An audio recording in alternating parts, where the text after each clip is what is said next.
L'organisation SOS IJM a tenu un atelier de propositions d'édits juridiques visant à protéger, sécuriser et entretenir les sites des crimes de masse dans la province du Sud Kivu. Maître Patrick Bigomba, chargé de programme au sein de SOS IJM, a souligné l'importance de cet édit pour mobiliser les élus provinciaux autour de cette cause essentielle. L'objectif principal est de doter de la province du Sud Kivu d'un édit portant protection, sécurisation et entretien des sites des crimes de masse ou des forces communes. L'objectif spécifique, c'est d'amener les élus provinciaux à prendre des engagements pour voir comment aligner cette proposition d'édit en séance plénière afin qu'il soit voté et qu'il soit mis à la disposition de la province pour le bien-être des victimes de crimes de masse.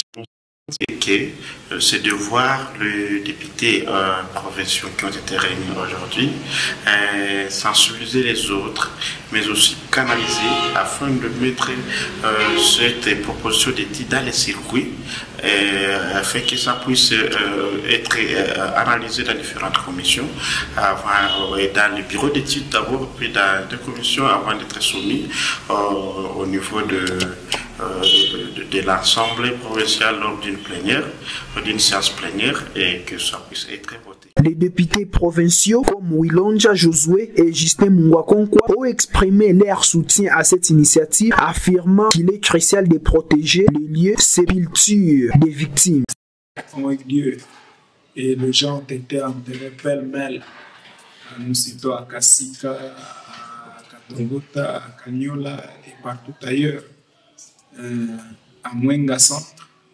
Mais pendant là, on a enterré de manière sauvage tous nos compatriotes, même les personnes étrangères. Ces sites-là ne sont pas protégés parce qu'il n'y a pas la loi pour les dire.